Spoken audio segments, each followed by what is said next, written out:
ሰላም እንዴት ናችሁ? የ12ኛ ክፍል ሂስትሪ ዩኒት 4 ፓርት 2 ቀጥሏል።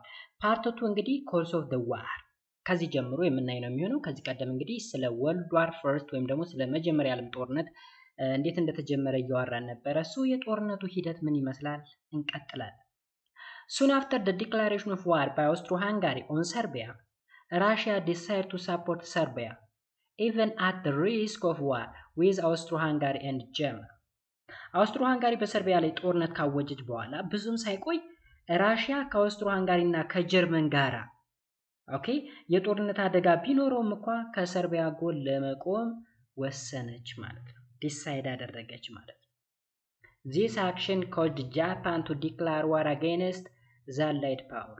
The Allied power አይደለም ጋይስ፣ እዚህ ጋር አንድ መታወቅ ያለበት ነገር ጃፓን የአላይድ ፓወር ሜምበር አይደለችም ወይም ደግሞ የዛ አጋር አይደለችም።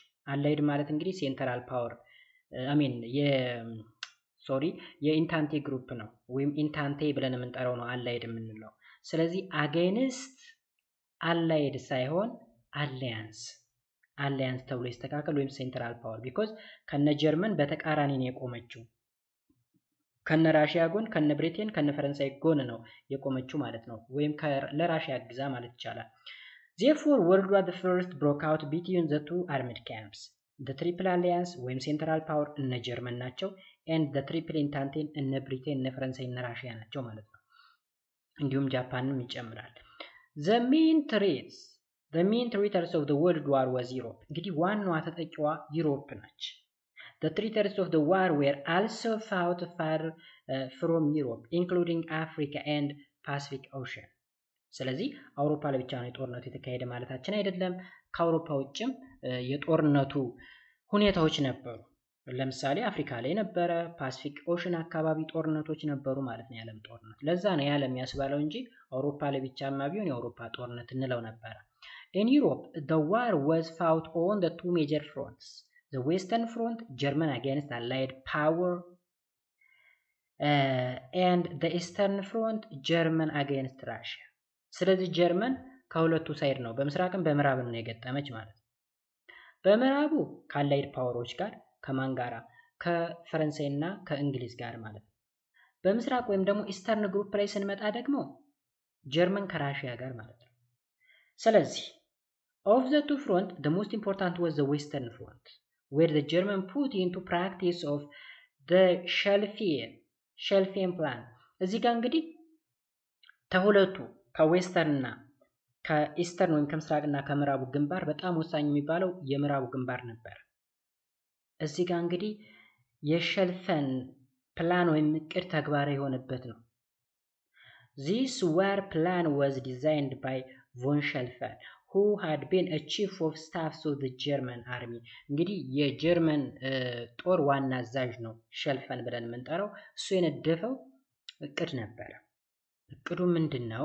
The Schlieffen plan required an attack on France first by sweeping through Belgium. የመጀመሪያው እቅዱ ምንድነው? ቤልጂየምን ዘሎ በማለፍ ፈረንሳይን አታክ ማጥቃት። ቤልጂየም እንግዲህ በፈረንሳይና በጀርመን መካከል ያለች ኒውትራል የሆነች ሀገር ነች። በሁለተኛ ዓለም ጦርነት ለመሳተፍ ፍላጎት የሌላት ማለት ነው፣ ገለልተኛ ሀገር። ኢስት ላይ ስንመጣ ደግሞ in the east the German planned to stand on the defensive against Russia until France had been crushed. A task German planned to complete in 6 weeks. ስለዚህ የሸልፈን እቅድ አንደኛው ፈረንሳይን ማጥቃት። ፈረንሳይን የሚያጠቃ ቤልጂየምን በመዝለል ነው። ፈረንሳይን ሙሉ በሙሉ ክራሽ አድርገው ወይም ደግሞ አሸንፈው እስኪመለሱ ድረስ ግን በምስራቅ በኩል ራሽያን የመከላከል የማጥቃት ሳይሆን የመከላከል ዲፌንሲቭ ነው። ዲፌንሲቭ ቴክኒክ የመጠቀም ነው ያቀደውት የነበረው ማለት ነው። ይህም እንግዲህ በ6 ሳምንታት ያክል ይጠናቀቃል ብለው ነበር እቅድ ይዘው የነበረው። Thus the German invaded Luxembourg on August 1 and Belgium on August 3. The latter invasion violated the Treaty of 1839 in which the British had guaranteed Belgium neutrality.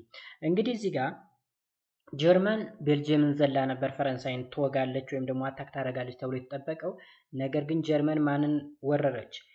ሉክዝምበርግ የተባለውንና መቼ በኦገስት 1 እንዲሁም ደግሞ ቤልጂየምን በኦገስት 3 ግን ቤልጂየም ምንድነው ብለናል ኒውትራል ነው የኒውትራሊቲ ደግሞ የኒውትራሊቲ ትሪቲ ነበር የ1839 ማለት ነው ብሪቴን ምን ያደረገችው ጋራንቲ ያደረገችው ማለት ነው ስለዚህ ብሪቴን የምታቀው ቤልጂየም ኒውትራል እንደሆነች ነው ከዛ እንግዲህ ምን ሊሆን ነው ማለት ነው ብሪቴን ከፈረንሳይ ጎን ልትሰለፍና ጦርነቱን ልገባበት ነው ማለት ነው this factor caused Britain to abandon neutrality and to join the war against Germany so እስከዚህ ሰዓት ድረስ ጀርመን ቤልጂየምን እስክትወራ ድረስ ብሪቴን ኒውትራል ነበረች ነገር ግን ቤልጂየም ስትወረር የእንግሊዝ ወይም ደግሞ የብሪቴን ኒውትራሊቲ ወይም ገለልተኝነት አቆመና ወደ ጦርነቱ ገባች ማለት ነው ጀርመን then invaded France and on August 4 1914 Britain declared war on Germany ስለዚህ ጀርመን ማንን ወረረች ፈረንሳይ ማንን ወራ መጀመሪያ ቤልጂየምን ወራ በቤልጂየም በኩል አልፋ ማለት ነው ከዛ በኦገስት 4 1914 በማግስቱ ማለት ነው ቤልጂየም በተወረረች በማግስቱ ብሪቴን ምን አደረገች ጀርመን ላይ ጦርነት አወጀች ማለት ነው እዚህ ጋር እንግዲህ እንደምታዩት ካርታው ይሄ ቤልጂየም ነው ማን ነው ጀርመን የጀርመን ዳይሬክሽን ነው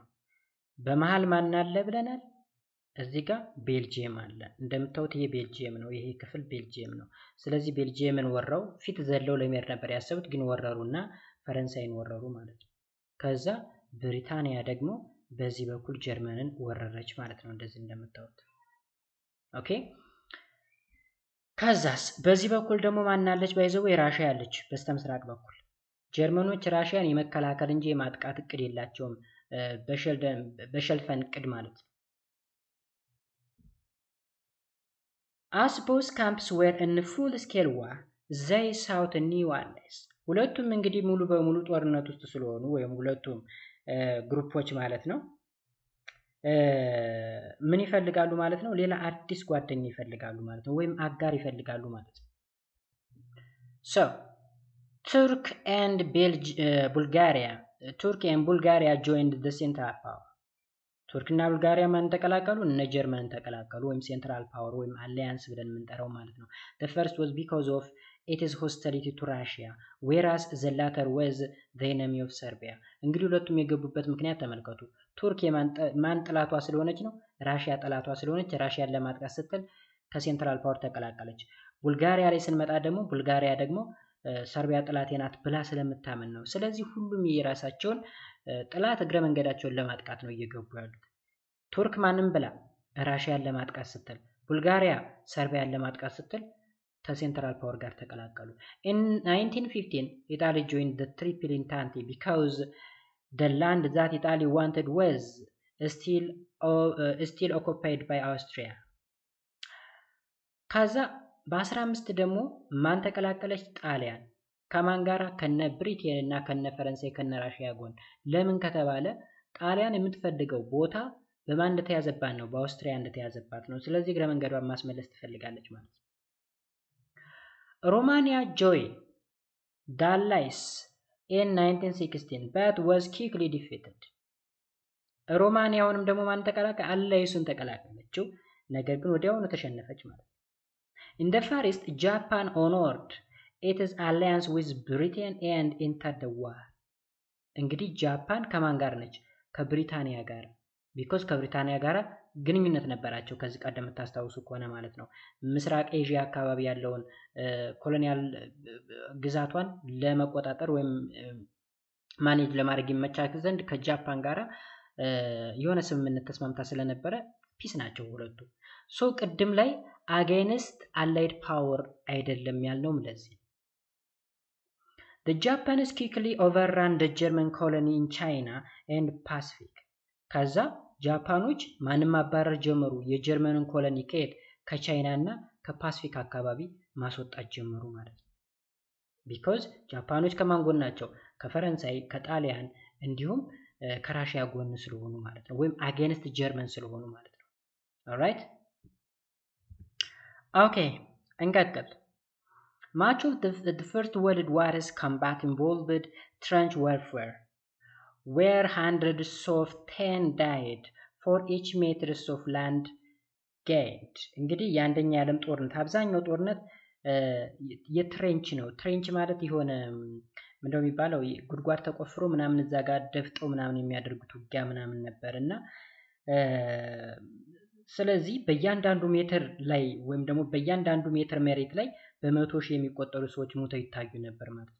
1 ሜትር ስትሄዱ በርካታ ሰዎች ሞተው ከዛ ስትሄዱ በቃ እንዳለ ሬሳ በሬሳ ሆኗል ለማለት ነው። ይሄን የተጠቀመው many of the deadliest battle in history occurred during the first world war እንግዲህ በጣም ገዳይ የሚባለው ጦርነት የተካሄደው በዚህ በመጀመሪያ ዓለም ጦርነት ነው። such battle include ሞነስ ምንለው እንግዲህ ቤልጂየም ላይ ያለ ባትል ነው። ቴነንበርግ የደሞ ጀርመን ላይ ያለ ባትል ነው። ማርኔ ፍራንስ ላይ ያለ ባትል ነው። ይፕረስ ደግሞ ቤልጂየም ላይ አሁንም ያለ ነው። ጋልፒሊ ኦኬ ጋልፖሊ ደግሞ ቱርክ ላይ ያለ ነው። ቨርዱም ደግሞ ፈረንሳይ ላይ ያለ ባትል። ጁትላንድ የሚባል አለ ዴንማርክ ላይ ያለ ባትል ነው። ሶሜ አሁንም የፍራንስ ላይ ነው። አሜንስ ተብሎ የሚጠራ ሌላ ባትል አለ ፈረንሳይ ላይ። እነዚህ እንግዲህ በመጀመሪያ ዓለም ጦርነት ከባባድ ጦርነቶች የተካሄዱባቸው የጦር ሜዳዎች ናቸው እዚህ የተዘረዘሩት ማለት ነው። Artillery was responsible for the large numbers of casualties during the war. እንግዲህ በዚህ ጦርነት ኦኬ ወይም ከፍተኛ ቁጥር ላላቸው ሰዎች መሞት ምክንያት መድፍ እንግዲህ ትልቁን ሚና ተጫውቷል ማለት ነው። አርተለሪ እዚህ ጋር አርቲለሪ ማለት ነው መድፍ ነው። ስለዚህ መድፍ ለብዙ ሰዎች መሞት ምክንያት ነው በዛ ወቅት ማለት ነው። The first world war also saw the use of the chemical warfare and aerial bombardment, both of which had been outlawed by the 1907 ህጌ ኮንቬንሽን። እንግዲህ በመጀመሪያ ዓለም ጦርነት የኬሚካል ዌፐን ተጠቅመዋል። ኬሚካል ጦር መሳሪያ ተጠቅመዋል። ኤሪያል ቦምባርድመንት ወይም ደግሞ የቦምብ ወርዋሪ እንትኖች ማለት ነው ጀቶችን ማለት ነው እነሱን ተጠቅመዋል። እነዚህ ነገሮች ግን በ1907 በሃጌ ኮንቬንሽን የተከለከሉ ነበሩ። ግን በዚህ የመጀመሪያ ዓለም ጦርነት ላይ ምን አደረጉት? ጥቅም ላይ አዋሉት ማለት ነው። ኦልራይት ሶ እነዚህ የተከለከሉ ነገሮችን ሊጠቀሟቸው ችለዋል እና ብዙ ሰዎችን ገለዋል። U-boats or submarine were the first used in combat shortly after the war began. እነዚህ እንግዲህ ባውቶች አሉ፣ ሰመሪን ወይም መርከቦች አሉ። እነዚህን ሁሉ ለመጀመሪያ ጊዜ እንግዲህ ወደ ጦርነቱ እንደተጀመረ መጠቀም ጀምረው ነበር። ታንክስ were developed and used for the first time during this war. ታንክ ራሱ ዴቨሎፕ የሆነው በዚህ ጊዜ ነበርና ለጦርነት ጥቅም ላይ የዋለው እንግዲህ በዚሁ በመጀመሪያ ዓለም ጦርነት ነበር። እዚህ ጋር ስዕል የምታዩት እንግዲህ ትረንች የምንለው ይሄን ነው። ኦኬ ትረንች እንደምታዩት ይሄ ምሽግ ነው። ተቆፍሮ ምናምን እዚህ ላይ ደፍጠው ነበር የሚዋጉት ማለት ነው። እና በእያንዳንዱ ሜትር በባትሎች ላይ እዚህ ላይ በተጠቀሱ ባትሎች የተዘረዘሩ ባትሎች አሉ። ለምሳሌ ሞንስ ተብሎ የሚጠራው፣ ታንንበርግ ተብሎ የሚጠራው፣ ማርኔ፣ የፕረስ ምናምን ብለን የምንጠራቸው ባትሎች ላይ በእያንዳንዱ ሜትር ላይ ስንጓዝ በመቶ ሺዎች በ10 ሺዎች የሚቆጠሩ ሟቾችን ማየት እንችል ነበር ማለት ነው በወቅቱ። Alright, two events proved decisive in the course of the wars. እንግዲህ በጦርነቱ ሁነት ወይም ሂደት ማለት ነው ሁለት ክስተቶች ወሳኝ ሆነው ተገኝተዋል ይለናል። ፈርስት የመጀመሪያው the withdrawal of Russia from the World War First was made because of the outbreaks of the October 1917 revolution. የመጀመሪያው እንግዲህ የራሽያ ከአንደኛ ዓለም ጦርነት መውጣት ነው። እንግዲህ ይህም የተደረገው በጥቅምት 1917 ነበረ። ምክንያቱ ደግሞ አብዮቱ መፈንዳቱ ነው፣ ወይም የኦክቶበር 1917 አብዮት መፈንዳቱ ነው ራሽያ ውስጥ ማለት ነው። ስለዚህ አብዮት ከታች ራሱን የቻለ ቶፒክ አለ እናየዋለን። In December the central power ወይም ደግሞ እነ ጀርመን ያዙ ሴንትራል ማን ነው what you call it alliance power ብለን የምንጠራው ማለት ነው signed an armistice with Russia። በዲሴምበር ወር እንግዲህ ሴንትራል ፓወር እነ ጀርመን፣ እነ ቱርክ፣ እነ ቡልጋሪያ ወይም እዛ ግሩፕ ላይ ያሉት ማለት ነው ከራሽያ ጋራ አርሚስቲስ ማለት የጦር አውርድ ወይም ደግሞ የጦር አቁም የተኩስ አቁም ስምምነት ማለት ነው ባጭሩ። የተኩስ አቁም ስምምነት ምን አሉ እንትን አሉ ማለት ነው ተስማሙ ማለት ነው። followed by the Brest Litovsk peace treaty on March 3 1980 ይለናል። ስለዚህ እዚህ ጋር ትሪቲዎች ነበሩ። ከነዚህ ትሪቲዎች በኋላ እንግዲህ የተኩስ አቁም ስምምነት ተካሄደ ማለት ነው ከራሽያ ጋር። ማን? ሴንትራል ፓወር ቢኮዝ ራሽያ ኦልሬዲ ከመጀመሪያ ዓለም ጦርነት ወጥቻለሁ ብላለች። እንግዲህ እንደምታዩት ጋይስ ጌም ነው፣ ጨዋታ ነው። ዘው ብለው ይገባሉ፣ ይታኮሳሉ። ካልፈለጉ አይበቃኝ ብለው መውጣት ይችላሉ። አይኔ ኒውትራል ነኝ ማለትም ይቻላል፣ መብት ነው። ልክ አሁን ልጁ ናችሁ የሆነ ጨዋታ ስትጫወቱ አስቡት። እኔ የጨዋታው አካል ነኝ እጫወታለሁ ብላችሁ ስትፈልጉ መጫወት ትችላላችሁ። አይበቃኝ ብላችሁ መውጣትም ትችላላችሁ። መጀመሪያም ኒውትራል ነኝ መጫወት አልፈልግም ማለትም ትችላላችሁ። ስለዚህ ይሄ ጌም ነው የሚመስለው። ሰከንድ ዩናይትድ ስቴትስ ጆይን the war on the side of the allies። ከዛ ቀጥሎ በ1918 እንግዲህ ዩናይትድ ስቴትስ ከረፈደ በኋላ ተቀላቀለች ማለት ነው። In December 1960, President Woodrow Wilson of the United States of America attempted to negotiate with the two camps, but neither of them accepted him. እንግዲህ በዲሴምበር 1916 የአሜሪካው ፕሬዚዳንት የሆነው የአሜሪካው ፕሬዚዳንት ዊድሮ ዊልሰን ከሁለቱም ካምፖች ጋር እንግዲህ ለመደራደር ሞክረው ነበር። ነገር ግን አንዳቸውም አልተቀበሉትም ማለት ነው። ይሄን ሰው ከዛስ when the German government continued to unrestricted submarine warfare against US commercial ship, United States declared war on the Central Power on April 6, 1917. እንግዲህ መጀመሪያ የአሜሪካው ፕሬዚዳንት ለሁለቱም ጥሪ አቅርቦ ነበር፣ ነጉሸት እንዲያደርጉ እንዲደራደሩ ጥሪ አቅርቦ ነበር። ሁለቱም ሊቀበሉት አልቻሉም። በቃ አንፈልግም፣ እኛ መፋለም ነው የምንፈልገው አሉ ማለት ነው። ነገር ግን የጀርመን መንግስት በዩናይትድ ስቴትስ ወይም ደግሞ በአሜሪካ የጦር መርከብ ላይ ጥቃት አደረሰ ማለት ነው። የጦር መርከብ ሳይሆን ኮመርሻል ሽፕ ነው፣ የንግድ መርከብ ነው። ኮመርሻል ከሆነ የንግድ ነው ማለት ነው። ስለዚህ ወይም ደግሞ የባህር ሰርጓጅ መርከብ ልንለው እንችላለን። ጥቃት አደረሰ። ከዛ አሜሪካ ጀርመን ላይ ወይም ደግሞ በጥቅሉ ሴንትራል ፓወር ላይ በአፕሪል 6 1917 ጦርነት አወጀች ማለት ነው።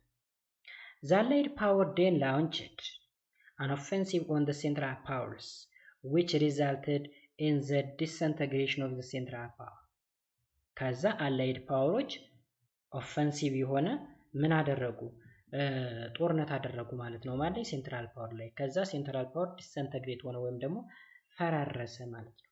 በአጭሩ ፈራረሰ ወይም የማዕከላዊ ኃይሎች ውህደት እንዲፈርስ ምክንያት ሆኗል። በዋናነት የአሜሪካ መቀላቀል ለሴንትራል ፓወሮች ሽንፈት ወይም ለጀርመን ሽንፈት ምክንያት ሊሆን ይችላል ማለት ነው። ስለዚህ እነ ጀርመን በአንደኛ ዓለም ጦርነት መሸነፋቸው ዋነኛው ምክንያት ምንድነው ከተባለ የአሜሪካ መጨመር ነው፣ ወደ ጦርነቱ መቀላቀሏ ነው ማለት ነው። ኦኬ ኤንድ ኦፍ ዘ ዋር የጦርነቱ ማብቂያ ምን ይመስላል? Bulgaria was the first of the Central Power to sign an armistice on September 29, 1918. እንግዲህ ቡልጋሪያ የመጀመሪያው ሀገር ነች የተኩስ አቁም ስምምነት የተስማማች ከሴንትራል ፓወር ውስጥ ማለት ነው። ኦኬ ሴንትራል ፓወር ውስጥ እንግዲህ እነ ቡልጋሪያ እነ ቱርክ አሉ እነ ጀርመን አሉ ብለናል። ሶ የመጀመሪያዋ የሴንትራል ፓወር አባል ሀገር ነች ወይም የዛ ካምፕ ክፍል ነች ተኩስ አቁም ስምምነት ስትስማማ ማለት ነው። ከዛም on October 13 the Ottoman Empire capitulated.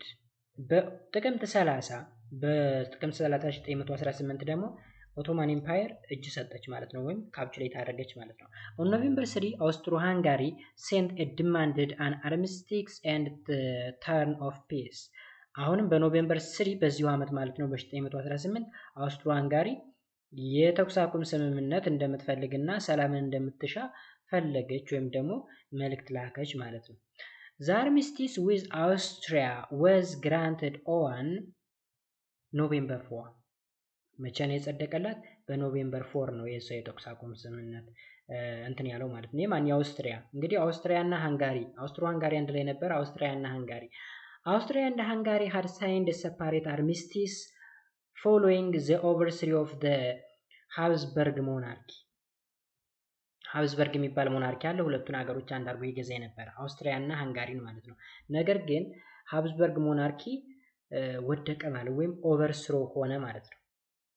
ኦኬ ወይም ደግሞ የንጉስ ተገለበጠ ከስልጣኑ ማለት ነው። ከስልጣኑ ሲገለበጥ ሁለት ሀገር ሆኑና ሁለቱም ሀገሮች በተለያዩ የጦር አዛዦች የተኩስ አቁም ስምምነትን ተፈራረሙ ማለት ነው። አውስትሪያ ለብቻው፣ ሃንጋሪ ለብቻው ማለት ነው።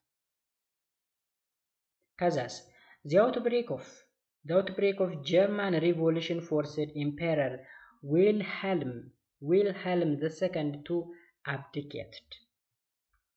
ከዛም እንግዲህ ጀርመን ላይ አብዮት ተነሳ። መከሰቱ ንጉሠ ነገሥቱ ዊልሄልም ዳግማዊ ከስልጣን እንዲለቁ አስገድዳቸው ማለት ነው። አያችሁ ጀርመን ላይ ምን ተነሳ? አብዮቱም እንዲሆን አደረጋቸው፣ ኢምፔረሩ ከስልጣን እንዲወገዱ። A republic was proclaimed on November 9 marking the end of the German Empire።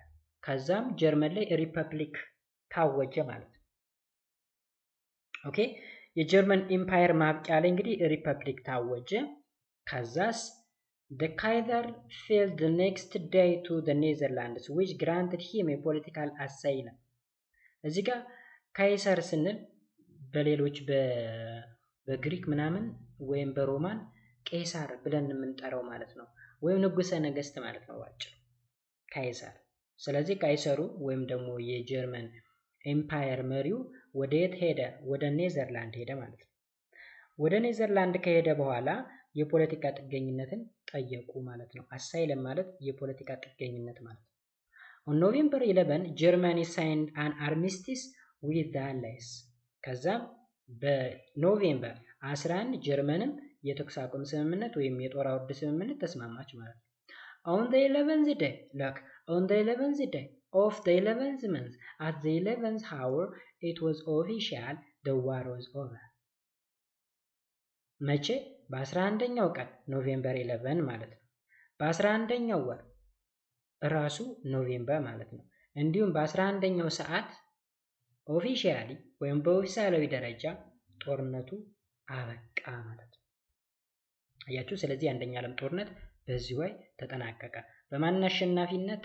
በኢንታንቴ ወይም በአላይድ ፓወር አሸናፊነት እና በሴንትራል ፓወሩ ተሸናፊነት ማለት ነው። ወይም በነ ጀርመን፣ በነ አውስትሮ ሃንጋሪ፣ በነ ቱርክ፣ በነ ቡልጋሪያ ተሸናፊነት ማለት ነው። ስለዚህ አሸናፊዎቹ እነማን ናቸው? እነ አሜሪካ፣ እነ ብሪቴን፣ እነ ፈረንስ፣ እነ ራሽያ ያሉበት ግሩፕ አሸናፊ ሆነ በ11ኛው ቀን፣ በ11ኛው ወር፣ በ11ኛው ሰዓት። ከዚያ ኢፌክቱን እንየው እስኪ። የጦርነቱ ውጤት ምን አመጣ? no part of the world was unaffected by the war። እንግዲህ በዚህ ጦርነት ያልተጠቃ የዓለም ሀገር የለም። የዓለም ሀገር ሁሉም ተጠቅቷል ማለት እንችላለን። about 8 million soldiers died and nearly 3 times as many were wounded። ወደ 8 ሚሊዮን የሚደርሱ ወታደሮች ሲሞቱ 3 እጥፍ የሚደርሱት ደግሞ ቆስለዋል ማለት ነው። the war was costing $10 million an hour። እንግዲህ ይህ ጦርነት በየሰዓቱ 10 ሚሊዮን ያክል ዶላር እየወጣበት ነበር ማለት ነው። ወይም ደግሞ ይህን ያህል ገንዘብ እየጠፋ ነው ማለት እንችላለን ለዚህ ጦርነት ሲባል።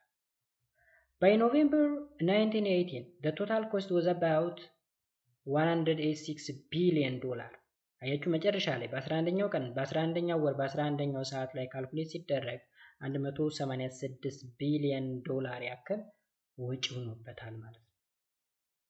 the direct consequence of the World War I brought the collapse of the old empire such as the Russia, the German, Austro-Hungarian and the Ottoman Empire። እንግዲህ ዳይሬክት ኮንሲኩዌንስ የምንለው የመጀመሪያ ዓለም ጦርነት ቀጥተኛ ውጤቱ ምንድነው? የተለያዩ ኢምፓየሮች ወይም ኦልድ ኢምፓየር የምንላቸው ማለት ነው ምን እንዲሆኑ ሆነዋል ማለት ነው? እንዲፈርሱ ሆነዋል ማለት ነው። እንዲፈርሱ ሆነዋል። ኦኬ። ስለዚህ the war also ignited the Russian Revolution which would inspire later China and Cuba። ይሄ ጦርነት አሁንም ራሽያ ላይ አብዮት እንዲነሳ አነሳስቷል ወይም አቀጣጥሏል።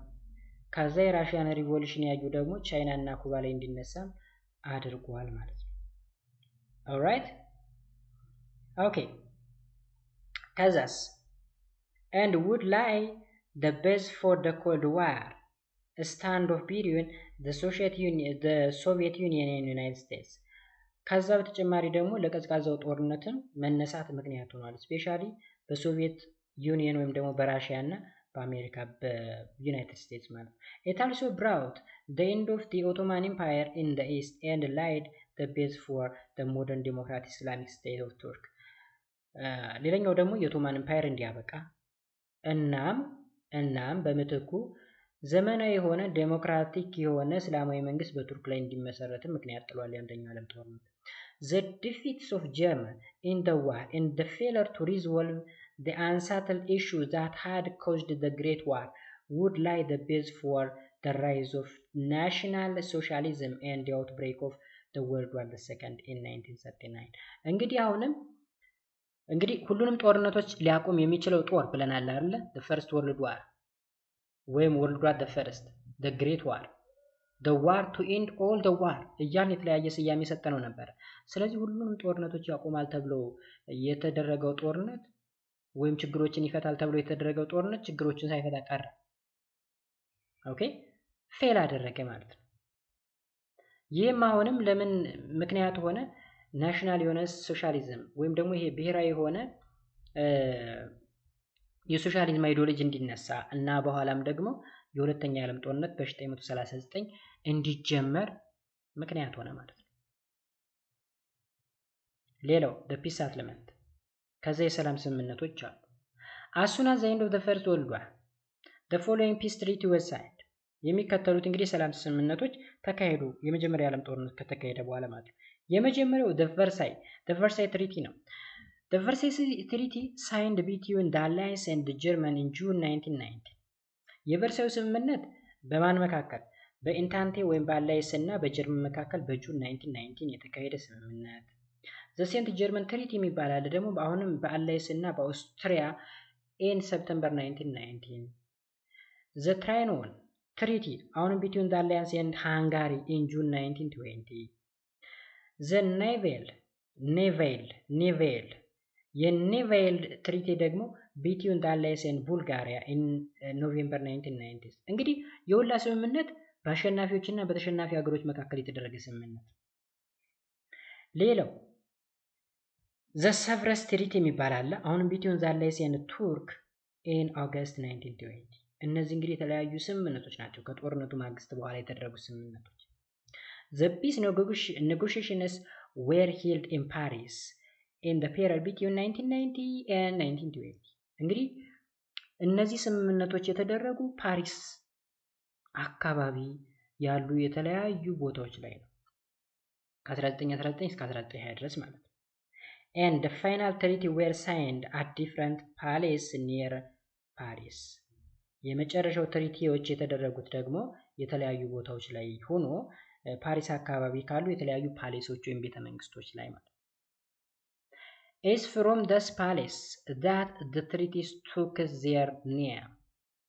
እንግዲህ የነዚህ የፓሌሶች ስም ነው እዚህ ጋር የተዘረዘረው ማለት ነው ካላይ። ኦኬ ከዛስ the peace settlement particularly in Europe was determined by the Big Four. እንግዲህ በዋናነት የሰላም ስምምነት የተዋቀረው ወይም ደግሞ የተወሰነው በአራቱ ሀያላኖች ነው። እነሱም ፕሬዚዳንት ዊድሮ ዊልሰን የሚባለው የዩኤስኤ ፕሬዚዳንት፣ ፕራይም ሚኒስቴር ኦፍ ክሌሜንሱን የሚባል አለ። ክሌሜንሱ ደግሞ የፈረንሳይ ፕራይም ሚኒስቴር ኤንድ ፕራይም ሚኒስተር ሎይድ ጆርጅ የዩናይትድ ኪንግደም ፕራይም ሚኒስቴር፣ እንዲሁም ደግሞ ኦርላንዶ የሚባል አለ ፕራይም ሚኒስቴር ነው የኢጣሊ ማለት ነው። ስለዚህ the big four ብለን የምንጠራቸው ማን ነው? ዊልሰን አለ፣ ክሌሜንሶ አለ፣ እንዲሁም ጆርጅ አለ፣ ከዛ ኦርላንዶ እነዚህ the big four ተብለው ይጠራሉ። in fact the peace conference was really dominated by the big three ዊልሰን፣ ክሌሜንሶ and ሎይድ ጆርጅ። ስለዚህ ማንን በደንብ አይጨምርም ማለት ነው? ኦርላንዶን አይጨምርም የጣሊያኑን ማለት ነው። ስለዚህ ዋናዎቹ ሶስቱ ናቸው፣ የአሜሪካው፣ የፈረንሳዩ እና የእንግሊዙ ማለት ነው። The Middle East settlement, however, was largely determined by Britain and France because Wilson returned to USA and fell sick. ኢስተርን አካባቢ ወይም ምስራቅ አካባቢ የተደረገው ስምምነት ደግሞ በዋናነት የተወሰነው በብሪቴን እና በፈረንሳይ ነው ማለት ነው። ሶ እዚህ ጋር ማን አልተሳተፈችም? አሜሪካ አልተሳተፈችም። ቢኮዝ ዊልሰን ታሞ ወደ ሀገሩ ተመልሶ ስለነበረ ማለት ነው። ኦልራይት። ሌሎች ስምምነቶች ላይ ግን ዊልሰንም አብሮ ተሳትፎ ነበረ። ሶ ዘ ትሪቲ ኦፍ ቨርሳይልስ ወይም ቨርሳይ ምን ይመስላል? Of the peace treaties, the most important one that formally ended the war between the two sides was the Treaty of Versailles, signed on June 20, 1990 in the Hall of Mirrors at the Palace of Versailles near Paris. እንግዲህ በጣም ወሳኝ የሚባለው ስምምነት የተስማሙት እንግዲህ የት ላይ ነው? የቨርሳይ ስምምነት ላይ ነው። የቨርሳይ ስምምነት እንግዲህ በዋናነት ፈረንሳይ ፓሪስ አካባቢ ያለ ቦታ ነው፣ ወይም ፓሌስ ነው፣ ወይም ቤተ መንግስት ነው። እዛ ጋር የተደረገ ስምምነት ነው በጁን 28 1990 ማለት ነው። The United States did not ratify the agreement but signed a separate treaty of Berlin with Germany on July 2 1921 እንግዲህ በዚህ በቨርሳይ ስምምነት ዩናይትድ ስቴትስ ምን አላለችም ነበረ? ራቲፋይ አላደረገችውም ነበር አግሪመንቱን፣ ወይም አላጸደገችውም ነበረ። ነገር ግን በኋላ በተናጠል የበርሊን ስምምነት ላይ ከጀርመን ጋራ ተስማምታለች ማለት ነው፣ ወይም ሳይን አድርጋለች ማለት ነው። So the Versailles Peace Treaty made the following territorial agreements in Europe. የቨርሳይ ስምምነት እንግዲህ የሚከተሉትን የድንበር ስምምነቶች ወይም አግሪመንቶችን ወይም አሬንጅመንቶች ተደርገው ነበር አውሮፓ ውስጥ ማለት ነው። ኦኬ። ከዛስ ስምምነቱ ምንድን ነው? አንደኛ ጀርመን ሲድድ አልሴስ ኤንድ ሎሬንስ ቱ ፍራንስ። ጀርመን ማንን እንድተው? አልሴስ ኤንድ ሎረንስን ለፈረንሳይ እንድተው። አልሴስ እና ሎረንስ እንግዲህ በጀርመን ዩኒፊኬሽን ጊዜ ወደ ጀርመን የገቡ ግዛቶች ናቸው ማለት እንችላለን። ወይም ደግሞ በፕሩሺያ እና በፈረንሳይ መካከል ጦርነት ተደርጎ ነበር ከዚህ ቀደም። ስለ ጀርመን ዩኒፊኬሽን እንግዲህ ስትማሩ የምታስታውሱ ከሆነ ማለት ነው። The border districts of EUPAN, Malmond and Mersant were ceded by German to Belgium. አሁንም እዚህ ጋር ኢዩፓን፣ ማልሞንዲ እና ሞርሰንት የሚባሉ ግዛቶች ከጀርመን ተነጥቀው ወደ ቤልጂየም እንዲሰጡ ተደረገ። After plebiscite, Northern Schleswig was restored to Denmark. አሁንም ሸልስዊንግ የሚባለው ቦታ ለዴንማርክ እንዲሰጥ። በአጭሩ እዚህ ጋር ጋይስ ምን መሰላችሁ? አብዛኛው የጀርመን ግዛት ወደ ሌሎች ሀገሮች እንዲሄድ ነው። በቃ ጀርመን ራቁቷን የማስቀረት ስምምነት ነው፣ ወይም ደግሞ የባርነት ስምምነት ልንለው እንችላለን። It had been annexed in 1866 by Prussia. እንግዲህ እዚህ ጋር ሸልስዊንግ ከዴንማርክ ተነጥቆ ለፕሩሺያ ተሰጥቶ ነበር በ1866። ከዛ ወደ ፕሩሺያ እንዲመለስ ተደረገ በዚህ ስምምነት። and Germany lost territory in the east to Poland. አሁን በምስራቅ በኩል ደግሞ ከፖላንድ ጋር የሚያዋስናትን ቦታዎች ሁሉ አጣለች ማለት ነው። as a result German provinces of East Prussia was divided from the rest of Germany by the so-called the Polish corridor, Polish land access to the sea. በአጭሩ በምስራቅ በኩል ያለው the Polish corridor የሚባል አለ፣ ለፖላንድ እንዲሰጥ ተደረገ ማለት ነው።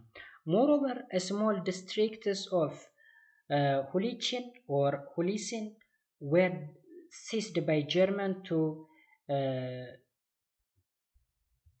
ቼኮስሎቫኪያ። እዚህ ጋር እነዚህ ቦታዎች ደግሞ ለማን እንዲሰጡ ተደረገ?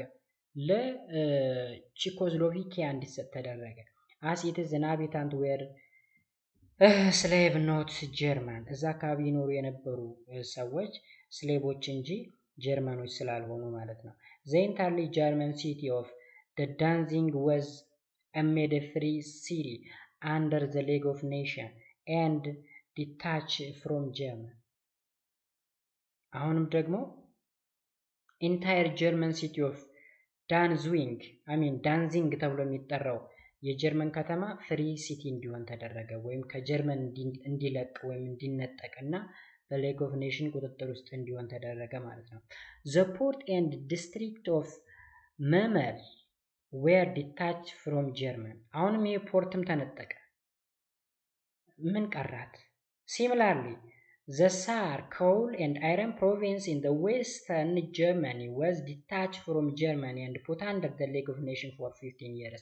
ሌላው ደግሞ በኮል ወይም በከሰልና በብረት የበለጸገው የዌስተርን ጀርመን ፓርት ከጀርመን እንዲለቀቅ ወይም ጀርመን እንድትወው ወይም እንዲነጠቅና ለሌግ ኦፍ ኔሽን እንዲሰጥ ወይም ሌግ ኦፍ ኔሽን ለ15 ዓመት እንዲያስተዳድረው ተደረገ ማለት ነው። During this time, its coal production was to go to France. በዚህ ታይም እንግዲህ የሌግ ኦፍ ኔሽን ለሌግ ኦፍ ኔሽን ይሰጥና ሌግ ኦፍ ኔሽን ያስተዳድረው እንጂ ፕሮዳክሽኑ ምናምን ለፈረንሳይ ነበር የሚገባው። ቢኮዝ አሸናፊነቱ የማን ነው? የፈረንሳይ ነው። In spite of the wish of the majority of its people, the new German Republic of Austria was forbidden to unite with German. እንግዲህ ህዝቡ ቢፈልግም እንኳ the German Republic of Austria ከጀርመን ጋር እንዳይዋሃድ ተከለከለ ማለት ነው። ህዝቡ ግን እንዲዋሃድ ይፈልግ ነበር። In general, German lost 13% of its territory. 13% የሚደርሰው ግዛቷን አጣለች። 48% of its iron ore ወይም ደግሞ የብረት ማዕድን ማግኛውን ቦታዋን አጣለች 48%። እንዲሁም 10% of its coal 10% የሚደርሰው ከሰሏን ልታጣ ትችላለች። እንዲሁም 15% of agriculture production ወይም የግብርና ምርቶችን ልታጣ ትችላለች ማለት ነው። በአጭሩ ጀርመንን ከስርስር ያደረገ ጦርነት ነበረ። In addition, the colonial redivision was made mainly in the interest of Britain and France, in which the German colonial empire and the Ottoman Turkey Middle East empire were divided between them. አያችሁ የኮሎኒያል ሪዲቪዥን ተካሄደ። የቅኝ ግዛት የተያዙ ግዛቶች ፈረንሳይና ብሪቴን እንዲካፈሏቸው ሆነ ማለት ነው። ስፔሻሊ የጀርመንንና የቱርክን ቅኝ ግዛት ቦታዎች ለብሪቴንና ለፈረንሳይ እንዲካፈሏቸው ሆነ ማለት ነው። Germany Pacific and Far Eastern colony named Caroline, Marshall and Marianas Island were given to Japan.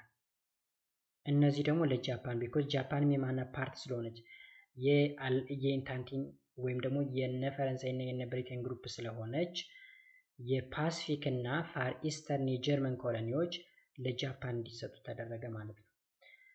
Germany's regular army was limited to 100,000 men and conscriptions were forbidden. የጀርመን መደበኛ ወታደር ከ100,000 እንዳይበልጥ ተከለከለ ማለት ነው። እንዲሁም ደግሞ ወታደራዊ ምልመላ ወይም ደግሞ አስገድዶ ወታደር ማስገባት እንዳይፈቀድ ተደረገ ማለት ነው። Her navy was severely limited in its number and size of ship. ናቪዮ ወይም ደግሞ የባህር ኃይሏ ሙሉ በሙሉ እንዲገደብ ተደረገ ወይም በመጠን እንዲቀንስ ተደረገ ማለት ነው። German was not allowed to possess a military aircraft, tank, heavy artilleries or submarines. አሁንም ጀርመን እንግዲህ የጦር አውሮፕላን እንዳትጠቀም፣ ታንኮች እንዳትጠቀም፣ ትላልቅ መድፎች እንዳትጠቀም፣ ሰርጓጅ መርከቦች እንዳትጠቀም ተከለከለች ማለት ነው። Allied commissions were to carry out inspection to ensure that these provisions were carried out. እነዚህ አላይድ ፓወሮች አሁንም ይህን እስካሁን ያደረጉትን ስምምነቶች ለማረጋገጥ የሚረዳ ኮሚሽን አዋቀሩ ማለት ነው። ኢንስፔክት የሚያደርግ ወይም ደግሞ ይህን ነገር ቼክ የሚያደርግ ይህ ስምምነት ይተገበራል አይተገበርም የሚለውን ነገር ቼክ የሚያደርግ እኒው አላይስ ፓወሮች አቋቋሙ ማለት ነው። ካዛስ Ireland, the German territory on the west banks of the Rhine and 50 kilometers inward along the east bank was demilitarized. ይህን ነገር ለማስፈጸም ሲባል የራይን ወንዝ የሚባል አለ ወይም እዛ አካባቢ እንግዲህ ድንበር አለ 50 ኪሎ ሜትር ወደ ውስጥ ገባ ብሎ ከወታደር ነፃ እንዲሆን ወይም ከወታደር ባጭሩ ነፃ እንዲሆን ወይም ከጦር ነፃ የሆነ ክፍል እንዲሆን ተደረገ ማለት ነው። ያም እንግዲህ ይሄ ኮሚሽን ለማጣራት ይመቸው ዘንድ እንደ ልቡ እንዲንቀሳቀስ ጀርመን should pay reparation። አሁንም ሌላኛው ደግሞ ለዚህ ጦርነት ጀርመን ካሳ መክፈል አለባትም ተባለ። ሪፓሬሽን ማለት ኮምፐንሴሽን ነው ወይም ካሳ ማለት ነው። German accept a responsibility to pay financial compensation or reparation for the loss and damage caused by the German military during the war on the Allied civilian properties. ስለዚህ ጀርመን ተስማማች ማለት ነው። ኃላፊነቱን ተቀበለች ማለት ነው። ኮምፐንሴሽን ወይም ፋይናንሻሊ ገንዘብ ድጋፍ ወይም ካሳ እንድትከፍል ተስማማች። ስፔሻሊ እነዚህ አላይድ ፓወሮች የጠፋባቸውን ሀብት ንብረት የሚተካ ማለት ነው። The total bill was fixed. finally fixed by the Allies Reparation Commission. ስለዚህ የአላይድ ሪፓሬሽን ኮሚሽን የሚባል አለ። ምን ያክል ካሳ መክፈል አለባት? ኦኬ እስካሁን የተባሉትን ስምምነቶችስ መፈጸም አለመፈጸማቸውን የሚያረጋግጥ ነው እንግዲህ የአላይድ ሪፓሬሽን ኮሚሽን። ይህ አላይድ ሪፓሬሽን ኮሚሽን ስለ ሪፓሬሽኑ ወይም ደግሞ ስለ ኮምፐንሴሽኑ የሚሰራ ኮሚሽን ነው። ኖርማል ኮሚሽን ግን አለ። የምን ኮሚሽን? ኢንስፔክት የሚያደርግ ጀርመን እነዚህን ስምምነቶች ትፈጽማለች አትፈጽም የሚለውን ቼክ የሚያደርግ ሌላ ኮሚሽን አለ። ከዛ እንግዲህ ይህ አላይድ ሪፓሬሽን ኮሚሽን እንደወሰነው ከሆነ በ1921 ማለት ነው at 132 ቢሊዮን ጎልድ ማርክስ ይህን ያህል እንድትከፍል ተደረገች። 132 ቢሊዮን ጎልድ ማርክ ማለት ጎልድ ማርክ የጀርመን ኮይን ነው፣ በዛ ሰዓት የነበረ መገበያያ ገንዘብ ነው።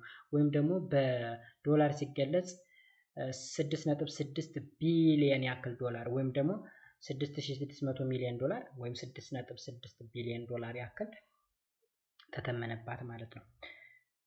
To conclude, the Versailles Treaty was not negotiated between the Allies and Germany, but was drafted by the Allies and imposed the German government with the title opportunity to make objective.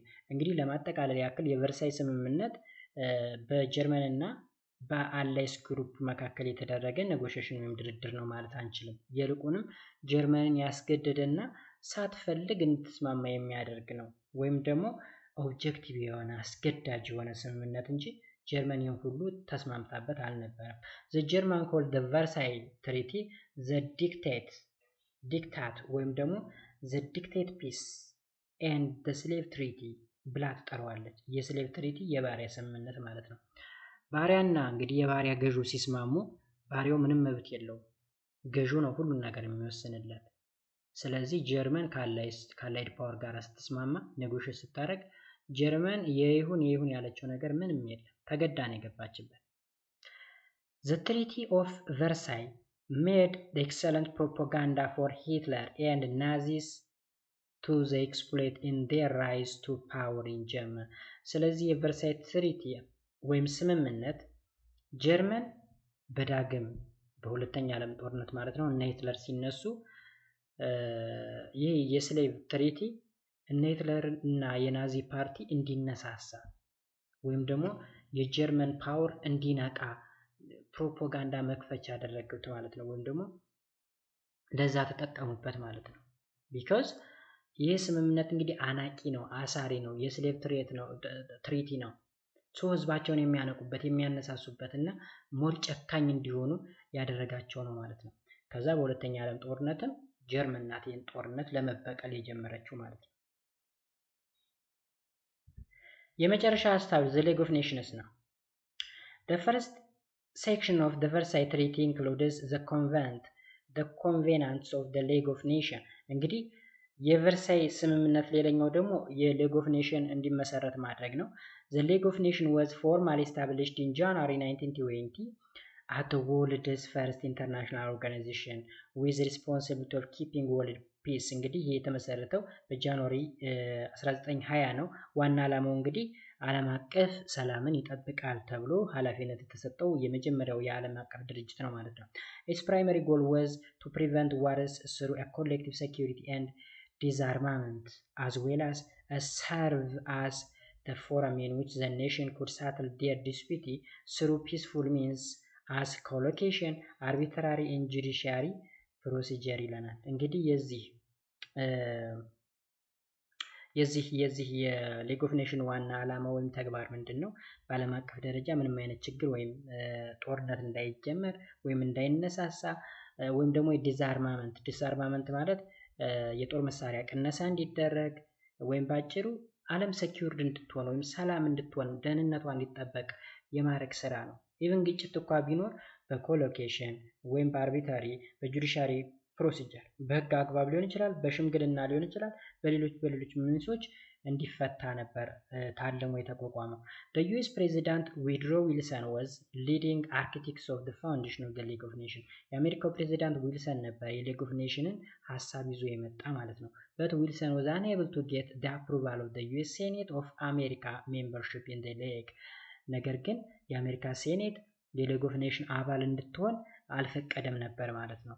ከዛም as a result United States of America was not a member of the states of the League. ስለዚህ በዚህ ምክንያት አሜሪካ የሊግ ኦፍ ኔሽን አባል ሳትሆን ቀረች ማለት ነው። ጀርመን was also not allowed to join the League until 1920. ጀርመንም እንግዲህ የዚህ ሊግ አባል እንድትሆን አልተፈቀደም እስከመቼ? እስከ 1926። ራሽያ was also not a member of the League of Nations until 1934. ራሽያም እስከ 1934 ድረስ አባል አልሆነችም ነበር። In 1935 the League's membership rose to 58 states. በ1935 እንደ አውሮፓውያን አቆጣጠር እንግዲህ የሊግ ኦፍ ኔሽን አባል ሀገሮች 58 ደረሱ ማለት ነው። The League's headquarters was in Geneva, Switzerland. የሊጉም እንግዲህ ሄድኳርተር ወይም ዋና መስሪያ ቤት ስዊዘርላንድ ውስጥ ጄኔቫ ከተማ ውስጥ ነበር ማለት ነው። The League was dominated by the victorious allies of the World War, namely Britain, France and Italy. እንግዲህ ይህ ሊግ ወይም ሊግ ኦፍ ኔሽን ብለን የምንጠራው በዋናነት አባሉ የተሞላው በብሪቴን በፍራንስ እና በጣሊያን ወይም ደግሞ በባለድሎች በአሸናፊዎች ነው ማለት። ስለዚህ ድጋሚ የሆነ ነገር ቢፈጠር ይህ ሊግ አሁንም አንድ ግሩፕ ነው ማለት ነው የፈጠረው። በነገራችሁ ላይ እዚህ ጋር ኢትዮጵያን በ1923 ነበረ ሜምበር የሆነችው ማለት ነው። The League ultimately proved incapable of preventing aggression by the Axis powers in 1930s. እንግዲህ ይሄ ሊግ የተለያዩ ጠባጫሪዎችን ማስቆም አልቻለም። ስፔሻሊ አክሲስ ፓወር ብለን የምንጠራው አክሲስ ፓወር ማለት እነ ጀርመን እና ኢጣሊ ባንድ ላይ ያሉበት የሁለተኛ ዓለም ጦርነትን የጀመሩት ማለት ነው። እንግዲህ እነ ጀርመን እነ ጃፓን እነ ኢጣሊ ባንድ ግሩፕ ነው ነበር ማለት ነው። እነሱ የተለያዩ አግሬሽኖችን ጸባጫሪ ሲሆኑ ወይም ደግሞ ጸቦችን ሲጭሩ ምንም ያደረገው ነገር የለም ማለት ነው። The League's power was limited to precious and various levels of moral and economic sanction that the members were free to carry out as they saw fit. እንግዲህ ይህ ሊግ የሆነ ችግር ሲፈጠር ማዕቀብ የኢኮኖሚ ማዕቀብ ከመጣል ባለፈ ምንም ነገር ሊያደርግ አልቻለም። ምክንያቱም ምንድነው? የታጠቀ አልነበረም። ስለዚህ በኃይል ሊያስቆም አይችልም። This was mainly because the League lacked its own armed force to enforce the resolution. ስለዚህ ችግሩን ለመፍታት የሚያስፈልግ የታጠቀ ኃይል አልነበረውም ማለት ነው። ያለው አማራጭ ኢኮኖሚክ ሳንክሽን የሞራል ኦኬ እነዚህ ነገሮችን ማድረግ እንጂ ምንም ሊያደርግ አይችልም ነበር ማለት ነው። The credibility of the organization was seriously weakened after it failed to stop Japan's aggression in Manchuria in 1931 and fascist Italy aggression in Ethiopia in 1935. እንግዲህ ኢትዮጵያም አባል ሀገር ናት ብለናል። ጃፓን ማንቹሪያን ስትወር በ1931 ምንም አላለም ሊግ ኦፍ ኔሽኑ ማለት ነው። አሁንም ፋሺስት ጣሊያን ኢትዮጵያን በ1935 ስትወር ምንም አላለም። ይልቁንም ጣሊያንም ላይ ኢትዮጵያም ላይ ኢኮኖሚያዊ ሳንክሽን ወይም ማዕቀብ ይጣላል። The League lasted for 26 years until it was replaced by the United Nations in 1946. እንግዲህ ይህ ሊግ ወይም ሊግ ኦፍ ኔሽን ለ26 ዓመታት ያክል አገለገለ። እስከ መቼ ድረስ? የተባበሩት መንግስታት ድርጅት በ1946 እስኪመሰረት ድረስ ማለት ነው። Guys, this is all about part 2. ፓርት 3 ደግሞ 4.2 the Russian Revolution of 1917 በሚል እንገናኛለን። ያላችሁበት ሰላማችሁ ይብዛ። መልካም ጊዜ